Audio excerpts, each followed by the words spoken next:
All right, so here we are on the back of a 25 252 SD, I think it is. And we have our Cobra fins. And then what we're going to end up doing is putting them here. Now there is a ridge underneath here all the way through, so that helps you keep it centered. And we got that ridge on here as well. But what we need to do is turn the engine on, bring these buckets down as far as they will go, and then place this on here with some markings as far as how far back we can go. So most of the installs I've seen have been right around here. What's that, like maybe a ½ inch or so? So we'll go ahead and see what we can do here as far as how far back.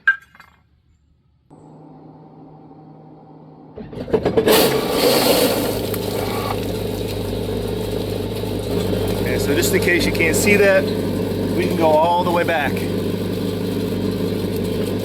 can go all the way right here. And it does not touch anything, so we can go as far back as we want. And that's not a problem. So let's go turn it off.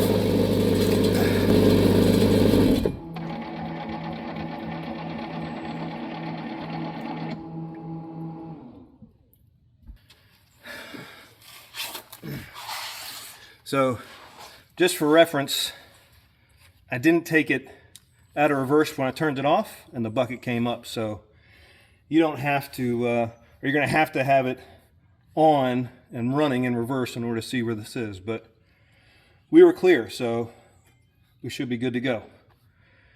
So the next part is to go into this, and I'm not going to put it all the way at the end. I think I'm going to put it a little bit forward, just so we have more length in here, probably a more solid connection. But we do need to make sure that we get this on there straight. Right? We don't want to have it crooked at all or sideways. And one of the things they had mentioned was sticking it on with some vice grips. Let's see if we can't do that. All right, so what I would suggest as far as lining it up and making sure that this fin is directly straight is to look right here.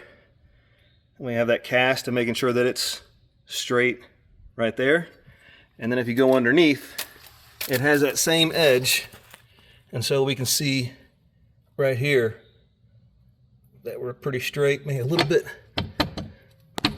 What do you think? A little bit back this way. Probably too much. But get it straight right there. I'll mess with that. Okay, now that I have it exactly where I want it, I'm going to take a Milwaukee pen, and I'm just going to draw circles in each one of the holes. I like circles so we can see exactly where the center is as best as possible.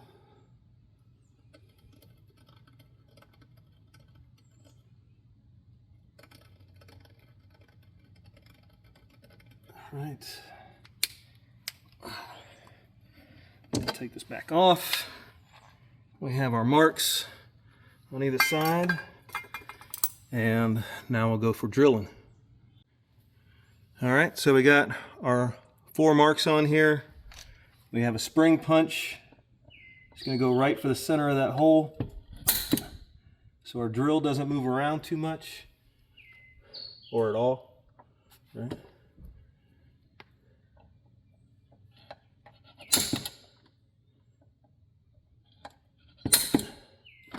Okay, let's see if you guys can see that.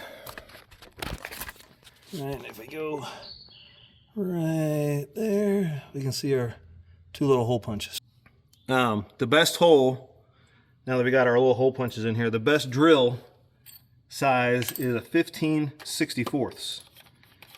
I'm drilled a number of holes in pieces of wood, and then with the screws provided, matched up the best one. So now we'll go ahead and try and get these in here just right. Okay, now we have our holes done. We can see those. Wipe off, careful not to get any of the metal shards in your fingers. Have to clean up that mess with a shop vac. All right, so we got 3 of them tightened down, the one is off just a little bit. Let's see. I bet I could get him through. Let us play with him a little bit. All right, we did such tight tolerances. So let's see. Line it up nice there. All right, let's try this a little bit here. All right, so we got that one in. I did just drill it. It was like, it didn't even take a little bit of effort to get through. We went right in. So we'll do this, and I could not tell you exactly the foot-pounds, but as a betting man, I do this a lot, I'd say it's about 30.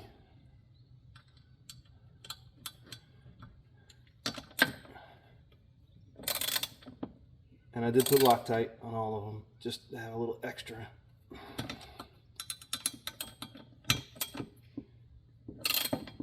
All right, we go back through all of them to make sure that between tightening all 4 down, they're all good to go.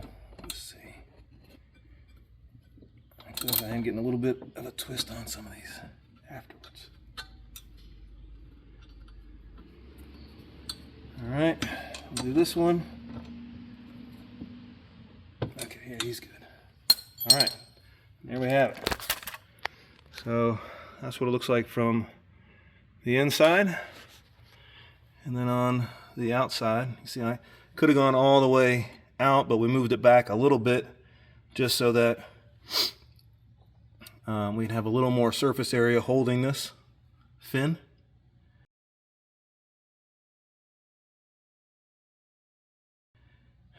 And we are dead on straight, best I can tell. So we're good to go. So now we're going to go ahead and go to this one.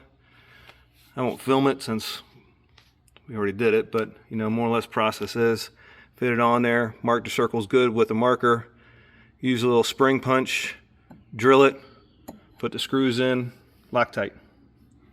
And we'll come back and look at them in a minute. All right, so here we are with the finished. Get this one here, and there, and then maybe just for these guys who like measurements. So this guy is, that's about 7.5 long. Right, tip to bottom, that's gonna be 5 inches or so. See if it sticks back a little bit from the thruster output. That's about 3 inches. I didn't have a problem with low speed handling, or at least I did a little bit, but I've noticed after watching forums that if you have it in Drive X and you're not using one of the paddles, it steers the opposite direction of where you're going, which is crazy. But now I got it. I always thought I was just wandering all over the place, but I really wanted it to help me out with higher speed steering, like when I'm tubing, because I'm always losing all that power. So hopefully I can take turns faster and turn sharper, and we'll see how that turns out.